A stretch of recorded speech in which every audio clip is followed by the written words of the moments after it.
You've been lied to by some of the biggest channels on YouTube about the Hermes agent. And I know because I've watched all the tutorials, I've implemented all of the step-by-step repos that they give you, and I'm running 2 different Hermes agents in my business right now.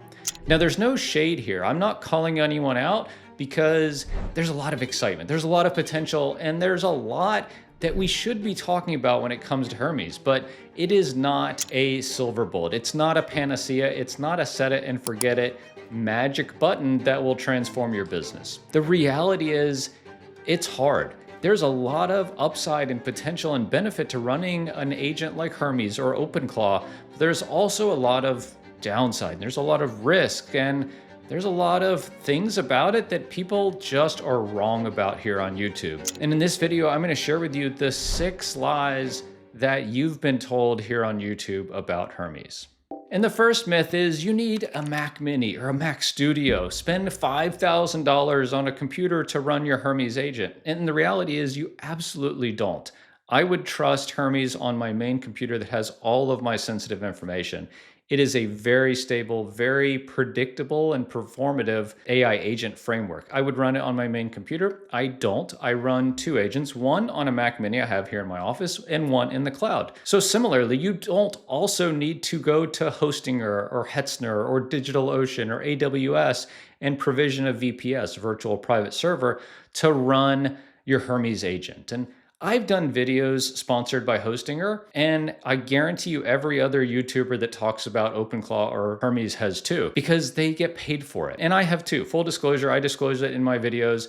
Hostinger is a great partner. Shout out to the Hostinger folks. I love them. I use them because they're also a really, really, really good host. And so you can host your Hermes agent in the cloud. You can host it on a Mac Mini, or you can just put it on your regular computer. There's absolutely no right or wrong answer to it. There are a couple of nuances, and I'll give those to you now. The first is that in the cloud on a VPS, it's always available. 100% of the time, there's someone or entire huge companies of people making sure that those servers are running and performative, and you're always able to access your agent. Downside, it costs a little bit of money all the time. If you use it a lot, you could have increased costs for like bandwidth and storage and things like that. It may be more susceptible to attacks from, hackers, which we're seeing a lot of attacks, kind of supply chain attacks these days in like node packages and stuff like that. And it's not typically on a residential IP address. And so as opposed to a local machine like a Mac Mini or your regular computer, it's on a residential IP address. So going to things like Reddit or Twitter won't get blocked as often if you're running it on a local machine as opposed to in the cloud. Also, locally, it's probably a little more safe because you can put the device behind something like Tailscale, which really kind of makes it a little more secure. There's ways to secure a VPS in a pretty robust way without going crazy, and you can use Tailscale in the cloud too, but I think that these are just different answers. One is I'm buying this piece of hardware up front, and one is I'm spending $5 or $10 a month to host this. There's really not one right or wrong. Residential IP address, maybe a little more or less secure. Either work is the point here. You don't absolutely have to go spend $600 for a Mac Mini, and you also don't have to host this in the cloud. You can put it on your regular computer as a third option. That's perfectly fine. And if you're just starting out, that's probably what I would do if you've never used it. Okay, lie number 2 is Hermes will replace Claude Code or Claude Cowork or Codex as the only AI tool you ever need to use. And the reality here is I think that the most productive AI tool in the world right now for 95% of you is Claude Cowork. Hermes is an incredible tool at doing some specific things. Like if I want it to be always on, always monitoring, always working, really great tool. If I want it to be my single point of kind of contextual knowledge, really, really great, right? Imagine creating this giant kind of knowledge graph. If everything flows through your Hermes agent, that's really great because it can build this memory over time, and it can have access to other tools like Codex maybe to build software and run development. But it's not doing the development. Claude Cowork, Claude Code, and Codex, I'll just put all those in one bucket, right? Like you have to be at the computer to use them. You can use things like Dispatch or wire it up to your mobile phone or something like that. But generally, if you're not at the keyboard doing something, it's not working for you. And there have been some advances with Claude Cowork in the past where you can like schedule things.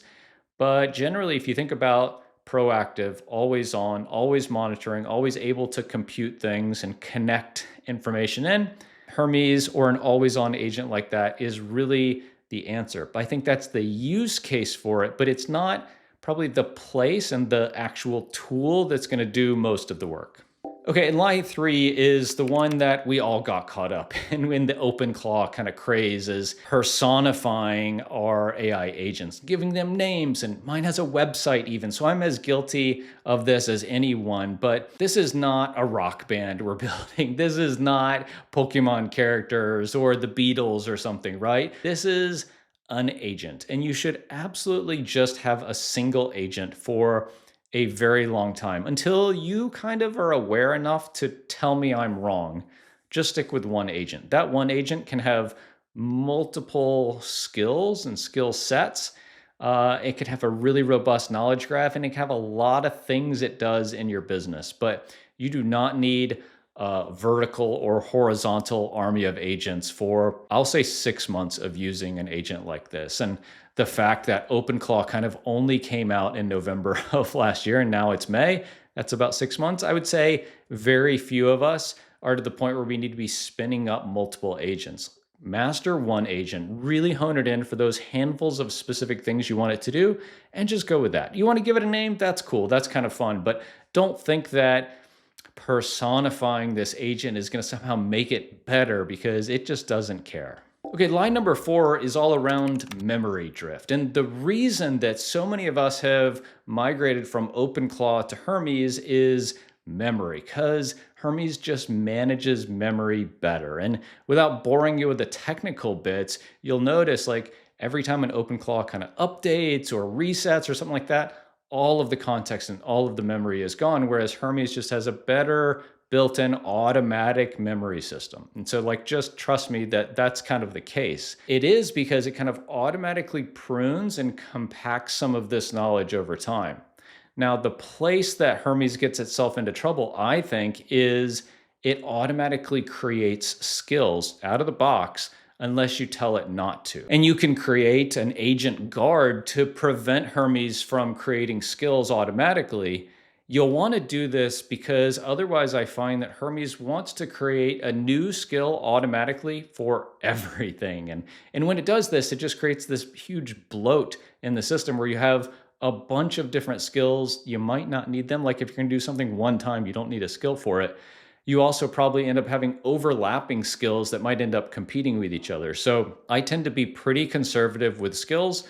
These days, again, with security and supply chain attacks, I would never install a skill manually. Instead, I would go to any of these skill repos, point my agent to it and say, do not download this, but look and understand what this does, and then make a skill like this that fits my needs. Because skills are just markdown files.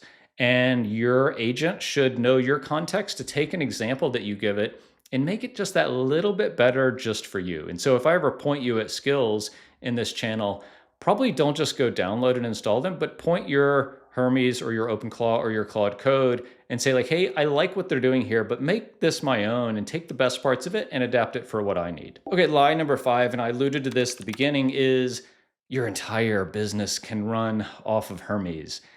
And it's just not the case. Like, could you potentially have like a marketing agent, a sales agent, an ops agent, a customer service agent, and like a product and development agent? Yeah, you probably could. Would that take you like 6 months to develop? Yeah, trust me. And it would be a lot of your time. You'll hear folks like Jason Limkin from SaaStr talking about they have an AI sales agent, and it's several people's full-time job to maintain that thing. That's the reality of where these 24/7 always-on agents are these days. Truth be told, it's pretty easy for me to get like the first 80% of an agent ready for a video like this. And I do, because I want to show you what's possible and I want to show you how you can get started. And then the hard work starts, which is the next 80%, which is I need to make it performative, I need to make it consistent, I need to make it good, I need to make it customized to me and deliver exactly what I want. And that's the hard part. And that's where you got to put in the time. But getting it stood up, getting it hosted, getting it kicked off, having it understand you and your context, that's all pretty easy. If I were to do a full video about like A to actual Z, it would be 15 hours probably. And that's just the really getting started. And so I'm just here to tell you that like, while these tools are amazing, they are a lot of work to get past the kind of okay to pretty good point in my experience. But please don't confuse, you are not going to run your business on day one or week one or even month one with even a team of AI agents. So anyone who tells you, hey, I run my entire business on a team of AI agents, I would run away from them as fast as possible.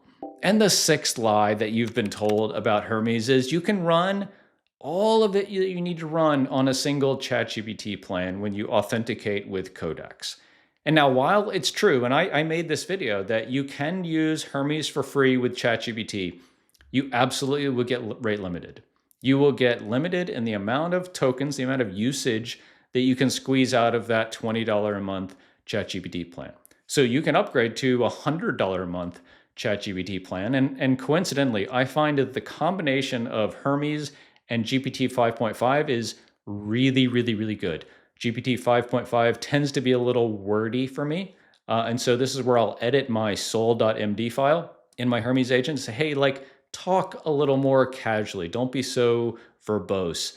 And the response that you get back and how it communicates with you will be better. You know, again, I think GPT is a little more dry, and something like Claude and Opus, especially 4.6, a little more friendly and warm. But GPT is really effective with kind of everything you're doing with Hermes. Like, this is a harness model match is really solid. You can use it on a $20 a month ChatGPT, I think it's called Pro plan.